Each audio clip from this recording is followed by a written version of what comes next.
Hello, my name is Eric Hahn, and welcome, welcome, welcome. And a brief pause here. I'm actually in a school library right now, and I know our title to this podcast is somewhat irreverent, so it's shit.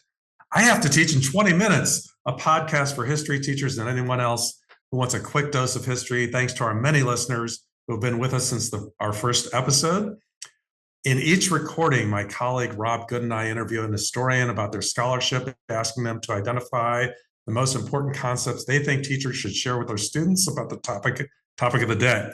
We also include a free lesson plan, usually two, that can be downloaded from the episode notes linked to this podcast. That's free. Rob, what's our topic for today? Well, before I get to the topic, I'm very worried that you're corrupting the youth of America by cursing in a school library, but we'll move past that. So today, we're actually going to explore the lost cause in American history, which is a topic that spans multiple units in a traditional U.S. history course. And it also is a challenging subject for teachers because it can raise emotional responses, both in their students and their communities. Intriguing indeed. So, Rob, who's our guest today? We are excited to have Mike Butler with us today. He's been exploring this question for a long time, ever since his first book, Beyond Integration. Mike is the Kenan Distinguished Professor of History and Humanities at the and the Department Chair at Flagler College in St. Augustine, Florida. Mike has considerable experience working with secondary teachers, and this year he's a visiting professor at Yale University. You'll see his mug if you're watching on YouTube. And he's at the Gilder Lehrman Center there. His current research project is focused on the lost cause, specifically examining the Confederate monument in St. Augustine and how it reflects broader themes in U.S. history. Wow. Thanks, Mike. We always ask this question before historians speak. What do you believe are the most important concepts about the lost cause that history teachers should share with their students? And for those teachers and listeners, and myself included, who might be unfamiliar, what is the lost cause in a nutshell?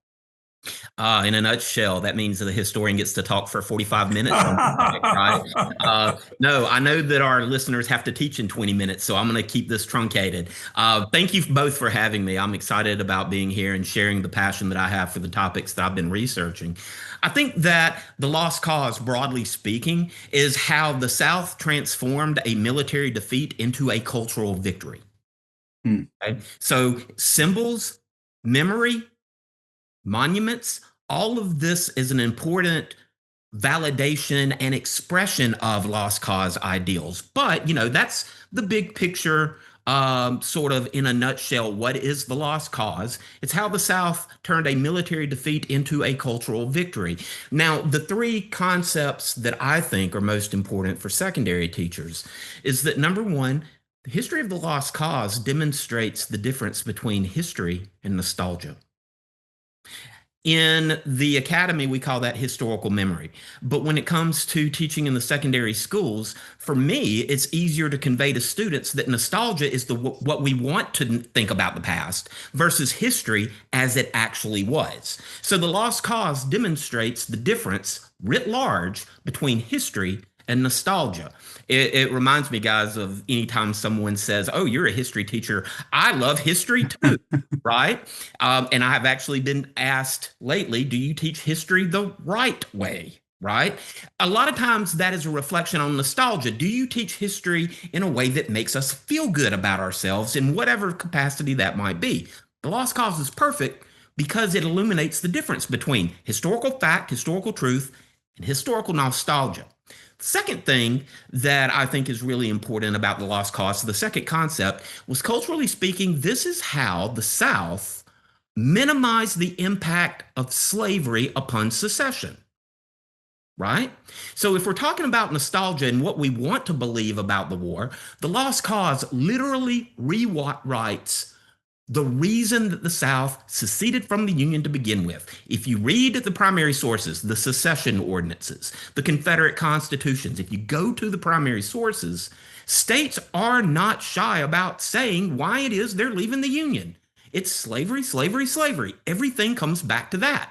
the preservation of our institutions, our culture, right? Sometimes these buzzwords are used. Sometimes Mississippi just Mississippi's and says it's because we want to keep our human property, right? With the lost cause, what you have is a revision that's being written either while the war is nearing conclusion or shortly thereafter that says, you know what? Slavery wasn't the reason we went to war. No, we weren't traitors. We did this to protect states' rights. We did it to protect citizens against an oppressive, big, bad federal government. All of which, by the way, all of those arguments come back to the attack on slavery. Okay. So not only was slavery, Eric, not the reason that the South seceded, but it even revisits the relationship between slaves and enslavers. This benevolent institution where slaves loved their masters and masters cared for their slaves as if they were their own family. We don't see that narrative in American history written until the response to Uncle Tom's Cabin that comes from the South, and it's enshrined during the Lost Cause. So the second concept is that slavery as the reason for Southern secession is totally written out of that narrative. Well, can I ask a question before you go to your third idea? Because that's so powerful. And, so the question I have, because you mentioned bringing this up with your students, this difference between nostalgia and history. When do you introduce that? Do you introduce it with, I never really even thought about introducing it with Uncle Tom's Cabin, but that reaction to and trying to control a narrative, is that when you bring it up, and do you bring it up as you go along, just in thinking about the chronology? Because I know that a lot of the monument building occurs in the late 19th and early 20th century. It does. Absolutely. That's a great question, Rob. I actually pound slavery as the primary cause of the Civil War before we even get to the war, right? When you start with the Missouri Compromise and you go all the way through the fire eaters and you go all the way through the religious justifications, it's building to that point to where when we get to the Lost Cause, students are, wait a minute, it's not about slavery? We've just spent how many units talking about how slavery is the primary reason for this happening, including political violence on the floor of the Senate with the Sumner Butler affair, right? John Brown's raid and Harper's Ferry. All of this has sort of prepared students to understand why the nation is drifting towards civil war. And then when you get kind of the ice bucket challenge of, no, it wasn't about slavery at all. Well, wait a minute. We just read the primary documents and it was all about slavery, right? So, yeah, I think that this idea of somehow removing monuments and banning symbols is somehow rewriting history. One of the things about the Lost Cause that I think is important is that, no, the Lost Cause was the first attempt to rewrite history. The modern response to that is to correct the historical record. So, that's, again, you say that these, particularly in the South, and as my accent gives away, I am a native of the South, right? These aren't histories that we're taught. We are taught, at least when I was in school,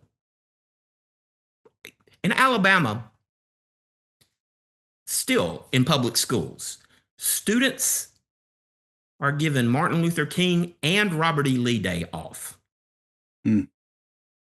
Okay, so that tells you how deep these waters still run in the Lost Cause South. So it is a narrative that is accepted as fact.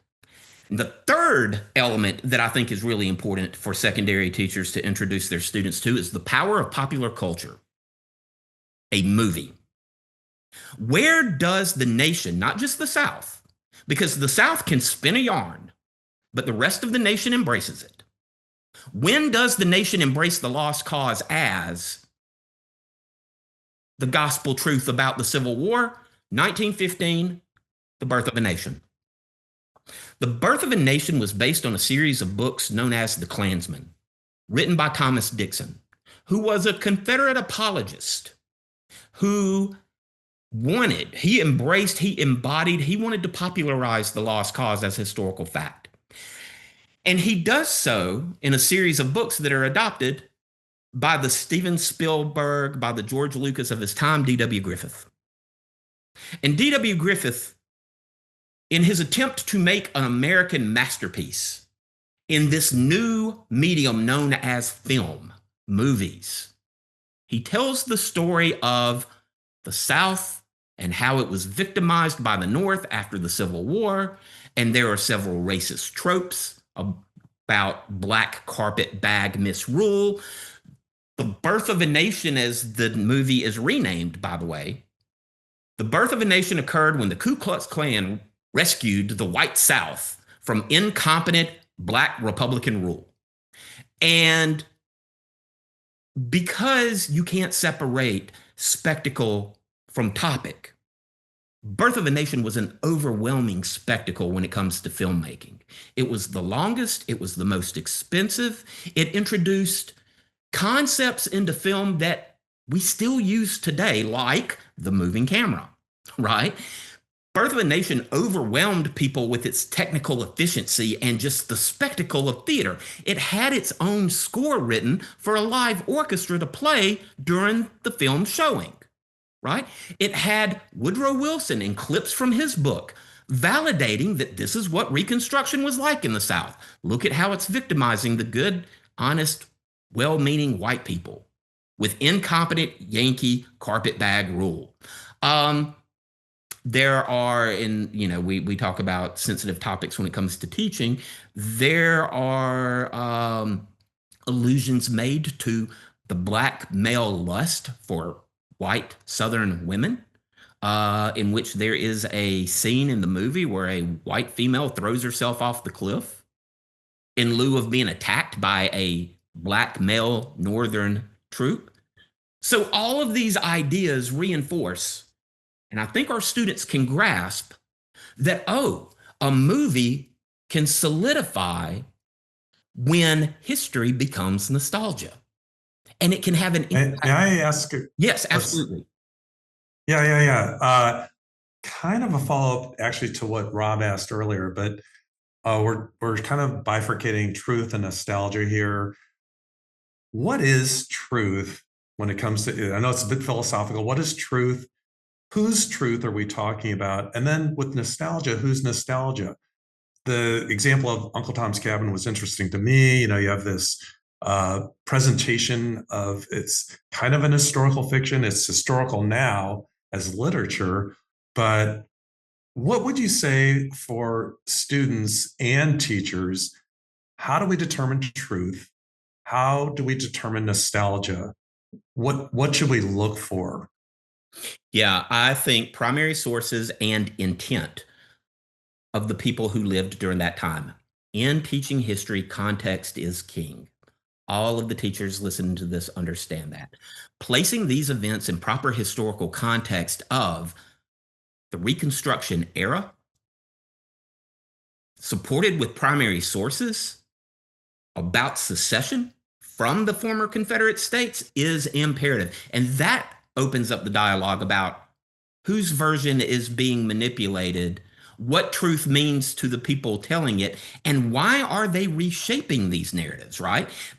We can go deeper, Eric, and get into who is the main group perpetuating these mistruths. And it's a ladies' organization known as the Daughters of the Confederacy, the United Daughters of the Confederacy, the UDC.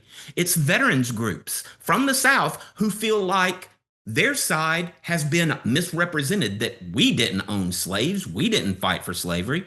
No, but your government did. And they put it in writing.